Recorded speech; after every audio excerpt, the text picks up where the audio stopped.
I've been meaning to watch this. Binging through The Boys Season 3 had my attention first. Also, it was surprising to not hear any bitching over this show. At all. I didn't hear anything from those complainers. Unlike with the Acolyte, so that's great. One other thing, I do know that Kathleen Kennedy will be leaving the company. At the end of this year, actually. So let me just get that out of the way. And I never did bash on the sequels, and I never will. But even I know that Kathleen Kennedy was not a good look for the brand. So with that being said, the complainers will probably come back next year. Anyway, I had no expectations for this one because it seemingly is another Star Wars show centering around people with no powers. Or so I thought. This show is just straight up a Star Wars adaptation of Treasure Island. Specifically Treasure Planet, and I'm not even joking.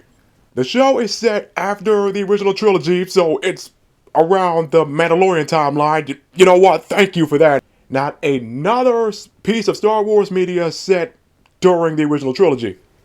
And the show starts off with space pirates. Okay, got my attention right away. And there's an interesting detail. After the fall of the Empire, certain hyperspace routes are ruled by pirates. So yeah, just imagine piloting a smaller ship, you head out of hyperspace and a pirate ship isn't too far behind to rob you.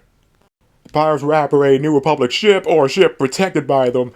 And man, this is one big reason a new Jedi Order has to be around. Because pirates can just rob normal people without any issues. And there's one dude on that ship, he was basically like, halt, stop this crime in the name of the New Republic or shit like that. That freaking punk like you are nothing to pirates. Especially that one badass, this wolf dude, Brutus, stepping on the pirate ship with just 2 blasters, shooting all these motherfuckers down. And yeah, that's Jaleel White on the left. Didn't expect him to get a Star Wars role. Just a small role, nothing important. So they were about to open a vault, and there was nothing in it. And the main guy here, the Jude Law's character, gets thrown in the brig. The show mainly follows these kids. In fact, this show is pretty much the Star Wars equivalent of the Ms. Marvel show. It's definitely more PG, mainly for kids, but it's still enjoyable for adults as well. And before anyone acts like Star Wars hasn't done this before, they have, way back with those Ewok specials. These TV films that I've certainly never seen. I think they're on Disney Plus now.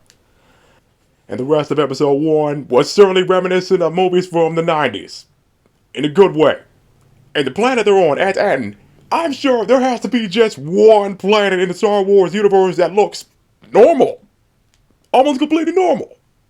But this planet has some fucked up secrets. I mean, seriously, this planet is like a Fallout vault. So there's the main kid, Wim, who started all this shit, the adventure the other kids are gonna go on. Got his mind on Jedi and such. And the school was about to do this freaking test, which again, back to Fallout, it's reminiscent of that vault test the kids gotta do to do, other jobs later. And I was thinking, can't the kids sign up to be cadets, learn to be pilots and stuff like that? Oh wait, that's right, these idiots decommissioned the Republic fleet. I'll get back to them. The kid was late for school, and when rushing along the way, he found this doorway. He thought it led to a Jedi temple, but it led to a ship. And another thing, the kid has a workaholic parent, and the other one isn't around. But I got one question about that. What was up with so many kids' movies back in the day? Having workaholic parents, was it really that common? I can't relate to that, so I wouldn't know. Wim and these other kids go back to that doorway, and it ended up blasting themselves off into space because Wim touched shit when he shouldn't have. They told him not to touch a damn thing. It's freaking Star Wars visions again. These freaking kids that don't stay put, don't do what they're supposed to do. Freaking beetle-headed kids. So the droid on that ship flies him to a dock, to get repairs and such, but it's a pirate dock. So back to that planet having secrets. The kid has some credits on there because his dad gave it to him for, lunch money for the week and stuff like that.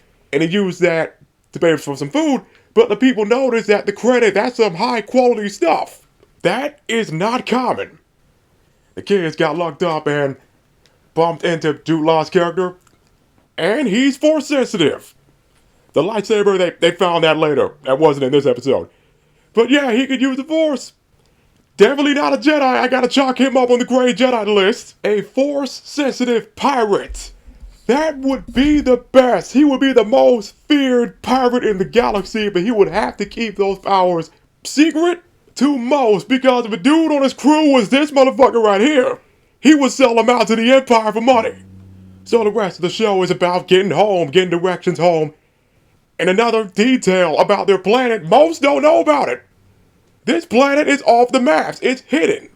So Jod knew a person to figure out star maps and shit. And get this, there's a mention of the Old Republic, because they used this old map from that era to figure out the coordinates.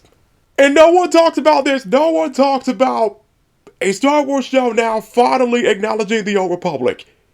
And the credits the kid has, those are Old Republic credits. And their planet basically has the loot of 1,000 worlds. This one legendary pirate tried going to that planet to get their treasure, which is Old Republic mint used to make those credits. But he disappeared. But really, he freaking died. No one saw him again, and his ship was lost. Until the kids found it. Speaking of that ship, the Onyx Cinder has a cool look when all that armor is off. That's a slick ship. Almost near the end of the season, of course there's that bit where you can't trust the pirate, and after all that, the kids get back to their home planet, which has this barrier, this huge barrier surrounding it, which again, another fucked up secret. And I almost forgot, these kids, they don't know about the war, they don't know about the Empire, they don't even know about X-Wings. They are not taught this shit, they don't know about the outside of the galaxy. At best, they knew of that barrier, and nothing went through it. And when they were gone, when they were off the planet, the only people that were trying to do shit to get them back were the parents. So the kids are home because of Jod, but not in a good way, because Jod is trying to get his crew to the planet to invade the place and get all the credits. They show this vault under the planet. Look at this before that. I guess that's how the credits are made. And I was not joking about the loot of 1,000 worlds. In fact, in that vault, there was just tons and tons of credits. So the pirates almost invaded the planet after shutting down the barrier. And before that, we see the supervisor, the overseer. And the overseer is just freaking HAL 9000. So the people on this planet were ruled by a droid this whole time. And Jod pretended to be a Republic emissary and called himself a Jedi. But the droid said, hey, the Jedi are traitors. So the droid's knowledge is way out of date. So the jig was up. Jod destroyed that droid. The invasion almost happened. One of the kids managed to get back in their ship, fly out, and call for the real help. Call up the Republic. And they got there, a bunch of X-Wings, they shot down the pirate's ship. All those pirates in there, they are R.I.P. Including Jaleel White's character. You think maybe there'd be no explosion because the ship is crashing slowly.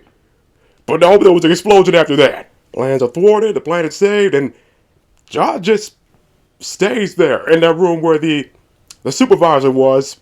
I guess he gets arrested, or he figures out a way to escape. And he mentioned what happened to him as a kid. So he met a Jedi and had some training, just a little bit, which explains him not using the Force so much when he could have. His master got hunted down by the Empire. He saw it and just became a pirate after that. You know what? That's the best origin story for an Order 66 survivor.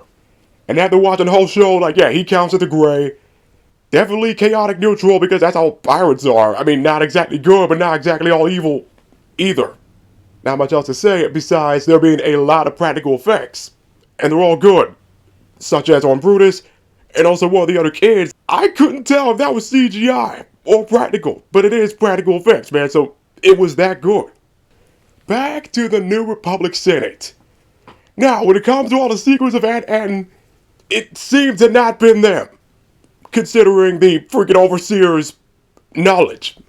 But if they knew about it later on and just let that shit keep going because of the credits they were making, then y'all deserve to get invaded by the First Order. Especially this asshole right here.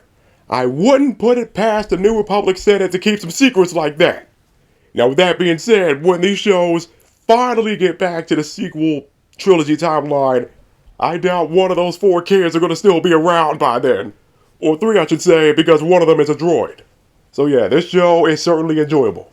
So, after Kathleen Kennedy is gone, and plus after Andor Season 2 is out, which I'll be watching that too, after whatever final products that she is a producer for are out, Jon Favreau better be the head of Star Wars. Disney better let him be the Feige and Gunn of Star Wars. Let him oversee all future Star Wars media and have them all organized. Let his team cook. And remember, his team in The Mandalorian, they not once pressed the retcon button for the sequels. They helped set it up. Just let him fill all the blanks.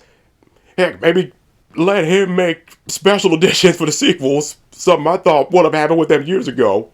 And before that, Heir to the Empire. The complainers claim they want new actors to play Luke and the rest. So why not let Lucas come back to direct that movie? And at best, let Favreau oversee the production. And I almost forgot, when Kathleen leaves, Rey's movie is going to get some rewrites. A lot of rewrites. So yeah, Star Wars is going to change in a huge way starting next year. And I'm certainly glad I gave all these other Star Wars products a chance. And not complain and leave. One more thing. Episode 7 will be 10 years old in December.